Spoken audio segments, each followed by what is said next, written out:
Operation नहीं होगा, इसके आतंकवादी बच्चे होते ही रहेंगे। तो ये ससुरा इसको रखना तो जरूरी है।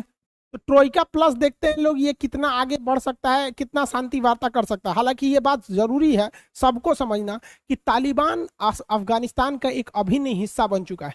कंप्लीट तालिबान कभी खत्म ही नहीं हो सकता है। वहां बहुत से बहुत अगर तालिबान को कोई काउंटर करेगा ना तो 50-50 रहेगा। तो इंडिया को भी ये सोच के चलना है कि हमें तालिबान के साथ इस तरह से मतलब एक अंडरस्टैंडिंग रखना है कि भैया हमारी जो वहां पर हमारा जो इन्वेस्टमेंट है, जो पैसे लगे हैं, उसको तुम नुकसान मत करो, बाकी हम तुम्हारे में इंटरफेयर करने नहीं जा रहे हैं। और तालिबान भी इस बात को समझता है कि अभी के वक्त में अगर हम भारत से खुला दुश्मनी ले लेंगे तो बहुत महंगा पड़ेगा।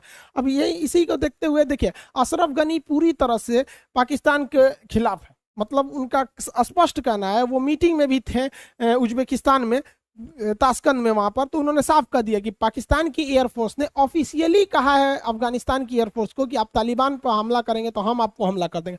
मतलब जो एयरफोर्स देश की रक्षा के लिए होती है, लेकिन पाकिस्तान की एयरफोर्स आतंकवादियों की रक्षा के लिए होता है। अब यही पाकिस्तान जो होता है यहाँ पर 10,000 से ज्यादा जिहादियों को घुसा दिया अफगानिस्तान में, जिससे कि अशरफ गनी ने ओपन मंच पर किया है। अब किसी देश का प्रेसिडेंट बोलता है तो इस बात की बहुत बड़ी वैल्यू होती है। ये पाकिस्तान वाले कितने गिरे हुए हैं आप अंदाजा लगाइए। बकरीद की नमाज हो रही थी प्रेसिडेंट पैलेस में, बकरीद के नमाज में भी बम फोड़ दिया सब। बेचारा देखिए, ये बेचारा एक आदमी है, घबरा के मतलब उठ के जाने लगे। अब बताइए कोई नमाज पढ़ रहा है उस वक्त भी बम फोड़ रहे हो। अब बताइए इस्लामिक ऑर्गेनाइजेशन के जो 57 देश हैं, क्या इस पर प्रतिक्रिया सुने हैं? नहीं हो सकते। लेकिन यही अगर रॉकेट हमला नमाज पढ़ रहे फिलिस्तीनियों पे होता या कश्मीर पर होता तो बवाल मचा देते। इसी वजह से ओआईसी की लोगों बात नहीं मानते, क्योंकि लोगों को भी पता है कि भैया ओआईसी कंट्री में 57 देश है, ये कब किसके साथ जाएंगे ये अपने हिसाब से सेलेक्टिव आइडिया रखते हैं। बताइए, हम तो दाद देना चाहते हैं अशरफ गनी साहब को कि ये देखिए यहीं पर ये बैठे हैं अशरफ गनी साहब, यहाँ पर इन्होंने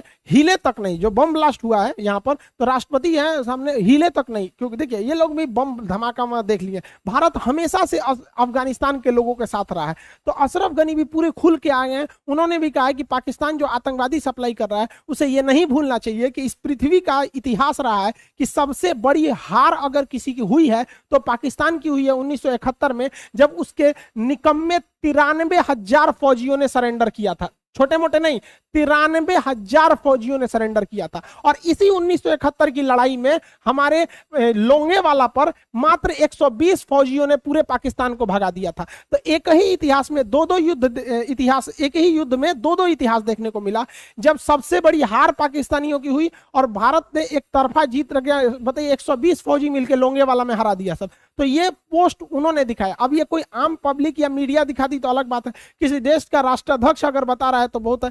पाकिस्तान कितना गिर सकता है कि नमाज के वक्त में बम, मतलब इतना इंसानियत रखो यार कि पूजा पाठ में भी ये सब नहीं किया जाता। भारत में भी युद्ध हम लोग भी लड़े हैं लोग, ऐसा नहीं है, लेकिन ऐसा कभी मानवता को हद पार कभी भारत ने नहीं किया। एम्बेसी जो अफगानिस्तान के जो राजदूत थे पाकिस्तान में, उनकी बेटी को अगवा कर लिया गया, वो तो बाद में छोड़ा गया, तो काफी टॉर्चर वगैरह।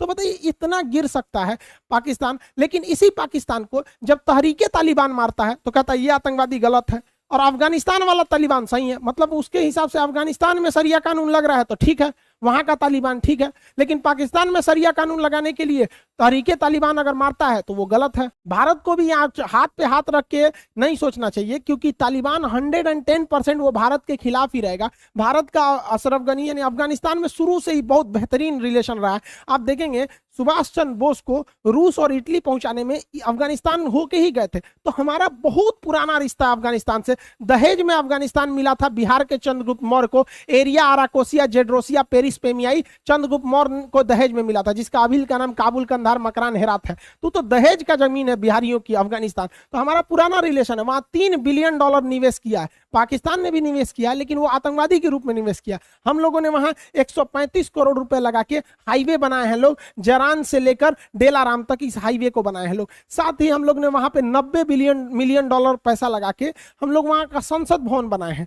290 मिलियन डॉलर बना के वहां सलमा डैम बनाए हैं जहां की बिजली उत्पादन हो सके। तो ये अफगानिस्तान के लोग भारत से काफी इमोशनल अटैच में है, लेकिन जब तालिबान आएगा तो तालिबान इन सारी चीजों पे अटैक करेगा। करेगा नहीं, वो करना चालू कर दिया है, ओपनली उसने बोल भी दिया है। संसद के एरिया में हमला भी चालू हो ही गए हैं, यहाँ पे हाईवे पे कब्जा करना वो चालू कर ही दिया है। साथ ही सलमा डैम पे जो सिक्योरिटी चेक पोस्ट थी उसको तालिबान वालों ने मार के उड़ा ही दिया है। तो भारत का जो इतना लंबा चौड़ा इन्वेस्टमेंट है ये बर्बाद हो जाएगा अगर हम हाथ पे हाथ रखे रहेंगे। तो ऐसा नहीं है कि भारत ऐसी समस्या पहली बार देख रहा है, इतिहास से भी अगर हम लोग सीखेंगे ना तो 1971 में जब इंदिरा गांधी थी तो इस समय पाकिस्तान दो था, एक पूर्वी पाकिस्तान था, एक पूर्वी पाकिस्तान, एक पश्चिमी पाकिस्तान। तो पश्चिमी पाकिस्तान बड़ा था, पूर्वी पाकिस्तान जो बांग्लादेश देख रहा है, यहाँ इतनी खतरनाक समस्या हो गई थी सेम तालिबान की तरह। तो इंदिरा गांधी ने भी मुक्ति वाहिनी की मदद से यहाँ पर 1971 का युद्ध जीत के धो दिया, शिमला समझौता कर और सब पाकिस्तान वालों को कहा कि तुम कहो कि ये तुम्हारा नहीं है। सोचिए, इंदिरा गांधी ने मानेकशॉ को घुसा के बहुत भयानक युद्ध हुआ था, उस पर हमने एक अलग वीडियो बना दिया 1971 के वार पर। ये युद्ध हुआ, इसमें 93,000 सैनिक हारे सब। तो भारत ने कहा कि पहले तुम कहो कि ये तुम्हारा देश अब से नहीं रहा, अब ये बांग्लादेश बन गया, तब भाई तुम्हारे 93,000 फौज को छोड़ेंगे, अन्यथा एक से गाय गोरू बनवाएंगे भारत में रख के इन सबको। तो कहा था कि ठीक है अब से ही हमारा देश नहीं रह गया। अब पाकिस्तान वाले ससुर तू नहीं क्या कश्मीर लेगा, सब जो था वो तो छोड़ दिया था। तो भारत को भी अभी ऐसा नहीं है कि हम लोग इतिहास से नहीं जाए, तालिबान को भी काउंटर किया जा सकता है, लेकिन 100% आप तालिबान के रहम दिल पर रहेंगे कि वो भारत को छोड़ेगा, तो ऐसा नहीं है। याद करिए जब हमारा विमान हाईजैक हुआ था तो कंधार में ही लेके गया था। तो उस समय अगर अशरफ गनी या फिर लोकतांत्रिक सरकार रहती तो कंधार में हमें कमांडो कार्रवाई करने का मौका मिल गया रहता। तो आई होप भारत सरकार भी इस पे एग्रेसिव एक्शन लेगी। आगे आप क्या सोचते हैं आप कमेंट करके बताएंगे। मिलेंगे नेक्स्ट क्लास में। जय हिंद।